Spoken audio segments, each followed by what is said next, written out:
What is up, guys? What is going on? We're here to talk about rap legend Tupac Shakur. Alright, so we want to know what it was like being Tupac. Now let's get into it. What was his life like? Let's figure this out. Imagine living a life that's a whirlwind of poetry, beats, activism, and danger. A blend of raw talent and relentless hustle that defined one of hip-hop's greatest icons, Tupac Amaru Shakur, known as Tupac, was born on June 16th, 1971, and tragically gunned down at age 25 on September 13th, 1996. His existence was a testament to rising from poetry to stardom, but it came with heavy burdens. This essay explores what it might have been like to be Tupac and his early childhood roots, pre-fame grind, family ties, daily routines, stresses, joys, and some hidden gems about his life. Through it all, Tupac's story is one of passion, pain, and profound impact. Tupac's childhood, roots in revolution and struggle. Tupac's early years were steeped in activism and adversity. Born Lisane Parish, Crooks, in East Harlem, New York City, to Black Panther Party members, Afeni Shakur and Billy Garland. He was renamed after Tupac Amaru II, a Peruvian revolutionary who fought Spanish colonizers. Afeni, a single mom after splitting from Billy, raised Tupac and his half-sister, Sakiwa, amid financial hardship. The family moved often, facing poverty and Afeni's battles with addiction. By 1984, they settled in Baltimore, Maryland, where Tupac found solace at the Baltimore School of Arts. There he studied acting, poetry, jazz, and ballet skills that shaped his expressive style. He befriended Jada Pinkett, later Smith, who became a lifelong confidante. Life wasn't easy.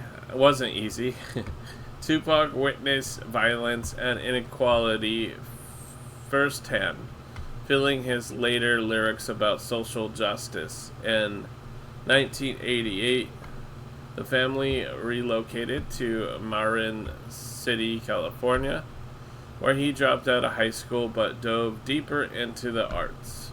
These formative years built his empathy for the underdog, but they also instilled a sense of instability that lingered. Before fame, from dancer to rising star, before the spotlight, Tupac hustled in the shadows of the music world. After moving to California, he briefly tangled with gang life, but pivoted to creativity. He started rapping under the alias MC New York, reflecting his East Coast roots. That's a terrible name, by the way. I'm glad that he went by Tupac later, MC New York. His big break came as a backup dancer and roadie for hip-hop group Digital Underground in 1990. He debuted on their track Same Song in 1991, showcasing his charisma. Tupac also acted early, appearing in community theater at age 13, and later in films like Juice in 1992, where his role as Bishop launched his acting career. These gigs paid the bills while he honed his craft, leading to his solo debut, Tupacalypse Now, in 1991. Family life, marriage, and relationships. Tupac's romantic life was intense but short lived. He married Keisha Morris, a criminal justice student, on April 29, 1995, while incarcerated at Clinton Correction Facility for a sexual assault conviction. They met in 1994 at a New York nightclub, bonding over deep conversations. Keisha visited him often in prison, and they dreamed of community programs together. However, after his release on bail in October 1995, the marriage soared amid his rising fame and lifestyle changes. They annulled it in March 1996, remaining friends. Tupac had no children, though rumors persisted. Later, he dated Kidada Jones, Quincy Jones's daughter, until his death. Family was core to Tupac. He was close to Afeni and often rapped about maternal love in tracks like Dear Mama. A day in the life of Tupac's routines. Tupac's schedule was grueling, reflecting his workaholic nature. At his peak years, mornings kicked off early, around 6 a.m., especially during film shoots like Poetic Justice in 1993 or Above the Rim in 1994. He grabbed a quick breakfast, perhaps a coffee, and something simple, then head to the set for hours of acting. Afternoons shaped to music, rehearsals, meetings, or interviews. If not filming, he'd write poetry or lyrics, drawing inspiration from books and newspapers. Nights were studio marathons. Tupac often recorded until 4 or 5 a.m., fueled by passion and perhaps marijuana. How can you be fueled by marijuana? What the fuck? I'm fueled by Bang energy drink, y'all. I don't know about marijuana, man. Oh, that's crazy. He'd sleep just 4 or 5 hours before starting over. Yeah, that's not healthy, bro. During tours, evenings meant high-energy performances, followed by after-parties in quieter times, like prison routines, involved reading and reflection. This non-stop pace produced over 150 unreleased songs, but it took a toll. The stresses, trauma, rivalries, and pressure. Tupac's life was riddled with stress. Growing up in poverty exposed him to violence, leaving lasting trauma. He suffered from anxiety and possible PTSD, exacerbated by a 1994 robbery and shooting in New York, which he blamed on rivals. Prison time in 1995 for sexual assault, a conviction he denied, and added paranoia and isolation. The East Coast-West Coast rap feud, involving figures like Notorious B.I.G., heightened dangers, culminating in his 1996 Las Vegas shooting. Media scrutiny, legal battles, and the weight of being a voice for the oppressed amplified his burdens.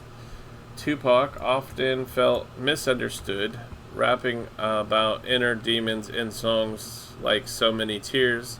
Substance use, including heavy marijuana, was a coping mechanism, but added to his woes. Fame's isolation made him question loyalties, creating constant pressure.